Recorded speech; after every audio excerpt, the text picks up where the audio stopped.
Hello दोस्तों, तो आप सब कैसे हैं? आज हमारा लास्ट सेशन होगा ट्रांसफर ऑफ प्रॉपर्टी एक्ट 1882 का। And with this we are completing this playlist.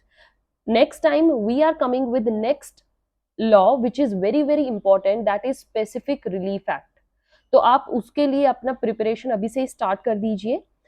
जैसे ही फर्स्ट सेशन डलेगा साथ में अपने सिलेबस को कंटिन्यू करिए और अपना पूरा का पूरा syllabus and with best example understanding के साथ कंप्लीट करिएगा. सो इन दिस सेशन टुडे क्या बात हम करने वाले हैं, दैट इज सेक्शन 122 एंड 123. ये सेक्शन किसकी बात करते हैं? That is gift and it's transfer. अब मोड्स ऑफ ट्रांसफर हमने बहुत सारे किए थे और उसमें से one of the mode is gift. Gift के बारे में मैंने आपको एक सेशन में भी बताया था जिसमें हमने ऑनरस गिफ्ट्स किए थे कि गिफ्ट एक्चुअली होता क्या है. देखिए, आप गिफ्ट के थ्रू भी प्रॉपर्टी को ट्रांसफर कर सकते हैं. और इसमें क्या होता है, in this transfer both movable या फिर इमूवेबल. मीन जरूरी नहीं है जैसे अदर मोड्स ऑफ ट्रांसफर में सिर्फ ओनली मूवेबल था, इसमें आप मूवेबल प्रॉपर्टी भी कर सकते हैं और इमूवेबल प्रॉपर्टी को भी कर सकते हैं, which are made voluntarily and without consideration. एक तो वॉलेंटरली एंड एक है विदाउट कंसिडरेशन. इनका मतलब मैं अब आपको समझाऊंगी. जब ऐसे ट्रांसफर होता है बाय वन पर्सन, जो कि सपोज कीजिए ए है, ये कर रहा है और बी को कर रहा है. ए होगा यहाँ पर डोनर और बी होगा डोनी. इस पूरी प्रक्रिया को, इस पूरे प्रोसेस को हम क्या कहते हैं? गिफ्ट. बट जहां पर ए ने किया है बी उसे एक्सेप्ट भी करे. When it is accepted by on behalf of B, this will be the gift. समझ में आया बच्चे पूरा प्रोसेस? अब से कोई डेफिनेशन पूछेगा तो क्या होगा? Gift is one of the mode of transferring the property. Property can either be movable or immovable, and it is transferred voluntarily and without consideration. The person who is transferring is donor, and to whom it is transferred is donee. Plus, it must be accepted by that donee. तो जो यहाँ पर मैंने voluntarily कहा है, मतलब voluntarily is अपनी मर्जी से, अपनी इच्छा अनुसार आप जब कोई प्रॉपर्टी अपनी दूसरे पर्सन को देते हो तो अपनी इच्छा से कब होना चाहिए? या तो वहां पर नेचुरल लव हो, राइट, नेचुरल लव के थ्रू आप गिफ्ट कर रहे हो, या अफेक्शन हो आपको, है ना, किसी से, तभी आप किसी को गिफ्ट दे सकते हैं. ऐसे तो नहीं आप किसी भी अननोन पर्सन को गिफ्ट कर दोगे. सेकेंडली, विदाउट कंसिडरेशन, मतलब इन रिटर्न में आप कुछ भी नहीं लेते. There is no nothing in return. जैसे हमने सेल्स में पढ़ा है, लीज में पढ़ा है, मोर्टगेज में पढ़ा है, आप रिटर्न में भी कुछ देते हो, इवन एक्सचेंज में, चाहे वो transferring one thing with another हो, बट आप देते हो एक्सचेंज में. In gift there is nothing from the other person side.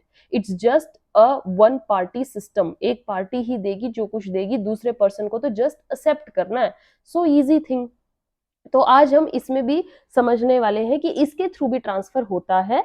So what does it mean? Donor होता है जो डोनी को गिफ्ट दे रहा है. Okay, donor is here A and B is the person जिसको गिफ्ट मिल रहा है और ये गिफ्ट दिया गया है. अब यहाँ पर बात आती है बच्चे दो, मूवेबल एंड इमूवेबल. जो यहाँ पर मूवेबल है ये आपकी कवर होंगी सेक्शन 122 में, और इमूवेबल है सेक्शन 123 में, इसलिए मैंने दोनों सेक्शंस को इकट्ठे लिया है. अब जो मूवेबल प्रॉपर्टी होती है, यहाँ पर क्या होता है, गिफ्ट का रजिस्ट्रेशन हो भी सकता है, नहीं भी हो सकता. सो रजिस्ट्रेशन मे और मे नॉट, राइट. जैसे आप मूवेबल में एग्जांपल देखे चलिए, अगर आप किसी को वॉच दे रहे हैं अपनी गिफ्ट में, आज सच कोई वॉच है, तो ये तो नहीं आप वॉच को लेकर रजिस्ट्रेशन करवाने जाएंगे. बिना रजिस्ट्रेशन के भी दे सकते हैं कि this I want to gift you, please take this from my side, और अदर पर्सन उसको एक्सेप्ट कर लेगा. हेयर इफ यू वांट, कुछ और मूवेबल का एग्जांपल दो, जैसे कार है, आप किसी को कार गिफ्ट करना चाहते हो, तो उस गिफ्ट में ऐसा तो नहीं होता you just gift that person की ये लो जी चाबी पकड़ो, नहीं, आपको उसका रजिस्ट्रेशन करवाना पड़ेगा. रजिस्ट्रेशन यहाँ पर कंपलसरी है, ठीक है ना. इसका रजिस्ट्रेशन करवा के फिर ही आप किसी को गिफ्ट देते हैं. सपोज कीजिए मैरिजेस में होता है, फादर अपने सन इन लॉ को गिफ्ट में कार दे दें, तो वहां पर वो ऐसे तो नहीं होते जस्ट कार, वो रजिस्ट्रेशन भी करवाएंगे उसका, उस पर्सन के नेम पे, कि this is from my side, या फिर आप किसी को भी एज अ गिफ्ट कोई ऐसी चीज देना चाहेंगे तो उसका रजिस्ट्रेशन करवाना पड़ेगा। Now immovable property, immovable property में तो रजिस्ट्रेशन इज मैंडेटरी। यहाँ पर तो आपको मैंडेटरी है कि आपको रजिस्ट्रेशन करवाना ही पड़ेगा। Without registration immovable property transfer हो ही नहीं सकती, गिफ्ट में भी नहीं जा सकती। ओके सो अब ये मूवेबल और इमूवेबल आ गया। अब आप कहोगे कि हमने तो सेल्स में भी देखा था मूवेबल था, बट वो बहुत ही डिफरेंट कंसेप्ट है। केस स्टडी आ गया तो आपको सेल्स में पता लगेगा। सेल में आप इन रिटर्न पैसे देते हो, बट गिफ्ट में there is nothing in return, without consideration process है। ओके अब हम बात करते हैं सबसे पहले मूवेबल प्रॉपर्टी को कैसे गिफ्ट में दिया जाता है। ध्यान से सुनिएगा, फिर हम पढ़ेंगे इमूवेबल का कंसेप्ट। देखिए जो मूवेबल प्रॉपर्टी होती है, it can be by delivery. इसकी हमेशा डिलीवरी के थ्रू आप इमूवेबल प्रॉपर्टी को किसी को ट्रांसफर करते हो। Mode of delivery, mode of sorry transfer. और मूवेबल प्रॉपर्टी को आप किसके थ्रू देते हैं? Through delivery. अब डिलीवरी भी आगे आपकी 3 टाइप्स की दिखाई गई है। One is actual, other is symbolic, and then is constructive. Okay constructive को आप डीम डिलीवरी भी बोल देते हो। मतलब जब आपको जैसे ये कार, ये वॉच थी, किसी पर्सन को देनी है, तो इन 3 मेथड्स के थ्रू आप वो प्रॉपर्टी ट्रांसफर कर सकते हो। एक्चुअल में क्या होता है? एक्चुअल में आप वो पूरा गिफ्ट एक्चुअल में दिखता है कि हाँ आप उस पर्सन को दे रहे हो, ठीक है ना। जैसे आपने कौन बनेगा करोड़पति देखा है, उसमें क्या होता है, जो कंटेस्टेंट बैठे होते हैं आंसर दे रहे होते हैं, जब वो शो को जीत जाते हैं, विनर को क्या मिलता है? एक चेक मिलता है, और वो रियल चेक होता है। अब आपने देखो रियल चेक दे देते हैं अमिताभ बच्चन चेक साइन करके। So that is the person who is getting real check and he is the winner। तो ये क्या हुआ? genuine चीज मीन्स एक्चुअल थिंग उसको मिल रही है, राइट right? तो यहाँ पर आपको एक स्टडी, एक एग्जाम्पल भी दे के आना होगा और एक केस स्टडी दे देना, तो आपको वहां पे पता चलना चाहिए actual delivery of the gift हुई है। अब यहाँ पर आ जाइए, ये केबीसी का एग्जाम्पल दिया मैंने यहाँ, सिंबॉलिक। सिंबॉलिक में क्या होता है कि आप एक्चुअल गिफ्ट नहीं देते, बट उस गिफ्ट को कुछ रिप्रेजेंट करने की कोई आप थिंग उसको दे देते हो। एग्जाम्पल आप देखिए, जैसे क्रिकेट मैच होते हैं, क्रिकेट मैच में जो विनिंग टीम होती है ना, विनिंग टीम हो या मैन ऑफ द मैच बनते हैं, मैन ऑफ द सीरीज बनते हैं, उनको अगर कार गिफ्ट की गई है, जैसे अभी आपने आईपीएल में देखा है, आईपीएल में कार गिफ्ट की जाती है, तो क्या देखते हो आप कि एक बड़ी सी की का एक वो दे देते हैं सिंबल, है ना। जैसे की का सिंबल दे दिया, एक बड़ा सा चेक का सिंबल दे देते, तो इतना बड़ा चेक उठा के थोड़ा आप बैंक में जाते हो, वो एक सिंबलाइज करके दे दिया कि हाँ ये आपको एज अ गिफ्ट मिलते हैं और इसका आपको चेक इन रियल बाद में मिल जाएगा, राइट। तो एक सिंबॉलिक इंडिकेशन होती है ये। विनिंग टीम को जो बड़ा सा चेक मिलता है वो एक सिंबॉलिक है, एक एज अ सिंबल यूज किया जा सकता है। Same way key of the car, that is also kind of a symbol to the winning team. Okay अब आ जाती है बात कंस्ट्रक्टिव या डीम डिलीवरी।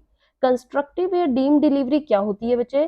कि जब हम किसी को हम कहीं गए हैं, दिवाली गिफ्ट या कोई भी ऐसी फेस्टिवल है और वो देने जाते हैं, तो क्या ये जरूरी है कि सामने वाला घर पर ही मिले आपको? जब आप किसी के घर जाते हो कोई गिफ्ट देने, किसी फेस्टिवल पे या कोई मैरिज का इन रिटर्न गिफ्ट देते हो, तो जरूरी नहीं है कि जो एक्सेप्ट करने वाला पर्सन है, डोनी है, वो सामने प्रेजेंट हो, नहीं ना। बट हम क्या करते हैं, हम उनके बिहाफ पे किसी और पर्सन को दे आते हैं, right. On that behalf we give to other person, और बोल के आते हैं कि ये उनके लिए है, ठीक है। जो भी उनके घर पे होता है उनको दे आते हैं। तो हम मान के क्या चलते हैं कि गिफ्ट हमने डिलीवर कर दिया, उनके घर पे किसी को दे दिया, तो इसका मतलब उनके ही हाथों में वो चला गया, राइट बच्चे। अब समझ में आया।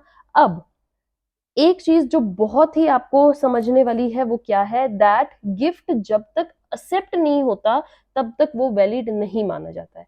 गिफ्ट को एक्सेप्ट करना ही एक मोड ऑफ ट्रांसफर कंप्लीट करने का प्रोसेस है। एक्सेप्ट नहीं हुआ तो no completion of the transfer. Gift जब तक एक्सेप्ट नहीं होगा तब तक वैलिड नहीं होता, और जैसे ही वो एक्सेप्ट हुआ, रजिस्ट्रेशन भी मैटर नहीं करता, एक टाइम पीरियड होता है रजिस्ट्रेशन का, तो आपको उसके अंदर अंदर रजिस्टर करवाना है, बट जब तक आप उसको एक्सेप्ट नहीं करोगे वो वैलिड नहीं है। So acceptance is more value than registration in case of gifts, right. मैं आपको एग्जांपल देके चलती हूँ, इमूवेबल प्रॉपर्टी का हम लेके चलते हैं। यहाँ पर मोड ऑफ डिलीवरी मूवेबल का की, अब इमूवेबल पे आ जाइए। इमूवेबल में क्या है, सपोज कीजिए ए ने बी को गिफ्ट दिया है, ठीक है। गिफ्ट में क्या दिया है, अपना एक फ्लैट दे दिया गिफ्ट में, ठीक है। और फ्लैट कब दिया है, ऑन 1 जनवरी। बी ने एक्सेप्ट कर लिया कब, ऑन 10 जनवरी को बी ने उसके फ्लैट को एज अ गिफ्ट एक्सेप्ट कर लिया। अब क्या हुआ है, रजिस्ट्रेशन होना था 15 जनवरी को, ठीक है। तो रजिस्ट्रेशन हुआ 15 जनवरी को, तो क्या ए 12 जनवरी को गिफ्ट को रिवॉक कर सकता है रजिस्ट्रेशन से पहले?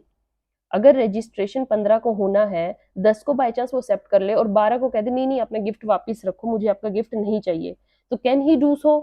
The answer is no. No, because in case of gift of property, acceptance matter only, and as the acceptance is given, आपने 10 को दे दी जैसी acceptance, so now it cannot be revoked at any cost, no matter registration pending है या नहीं हुआ, अभी registration होता रहेगा, but यहाँ पर आप अब उसको revoke नहीं कर सकते। No, you cannot revoke this, right? This is one example. Let's come to the another one. Suppose कीजिए A ने B को गिफ्ट किया है, वही फ्लैट ही मान के चलते हैं, 1 जनवरी को, सेम एग्जाम्पल।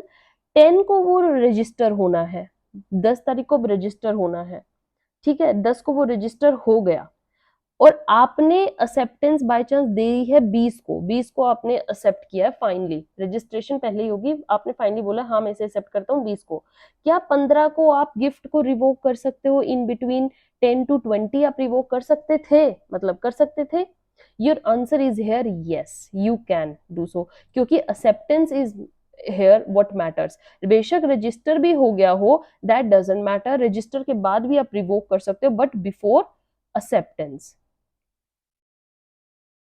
ओके बच्चे, so yes, because acceptance matters the most, and acceptance अभी लेटर ऑन होगी तो आप रिवोक कर सकते हो।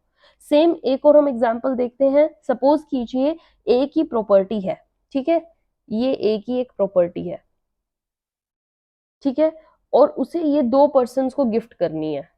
आगे 2 पर्सन है, अब 2 पर्सन कुछ भी मान के चलिए, ये बी है और ये सी है। इस प्रॉपर्टी का हाफ जो है वो बी को देगा और हाफ जो है वो सी को देगा, ठीक है। गिफ्ट डीड सपोज कीजिए दोनों की एक ही बनी है, जो गिफ्ट डीड है वो एक ही है, इसमें ही लिखा जाएगा कि ए ऐसे ऐसे करके आधी प्रॉपर्टी बी को दे रहा है और आधी प्रॉपर्टी सी को दे रहा है। सपोज कीजिए जो आधी प्रॉपर्टी बी को देनी थी ये इसने एक्सेप्ट कर ली, राइट। अब जो वो डीड भी बनाई थी इस पे ए और बी ने साइन भी कर दिया, बी ने आके एक्सेप्ट करी और इस पे अपने साइन भी दे दिए। अब जो सी है जिसको हाफ प्रॉपर्टी दी गई, ही डजंट एक्सेप्ट दैट, उसने रिजेक्ट कर दी, नहीं मुझे आपकी आधा गिफ्ट नहीं चाहिए, आधी प्रॉपर्टी नहीं चाहिए, और सी ने साइन भी नहीं किए। अब बताइए क्या पूरा का पूरा होल गिफ्ट वॉइड हो जाएगा, या सिर्फ जो हाफ गिफ्ट है, पार्शियल गिफ्ट है, सिर्फ वो वॉइड होएगा? वॉइड मीन्स नल, मीन्स उसकी कोई वैल्यू नहीं रहेगी। So answer is as this gift is of immovable property, और इमूवेबल प्रॉपर्टी है, doctrine of severability will apply it on it always.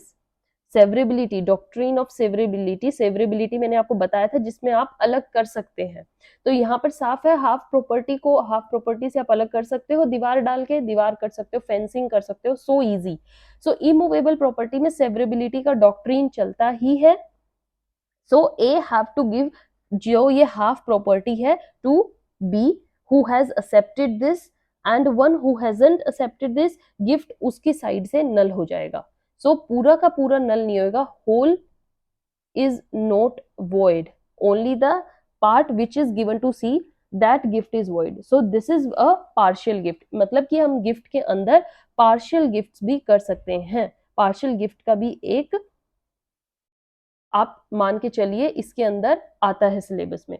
And A is bound to execute the gift in favour of B, B को उसको execute करना पड़ेगा, बेशक अब सी का वो मना कर दे, सी वाला जो भी गिफ्ट है वो वापस से बैक होके ए के पास आ जाएगा।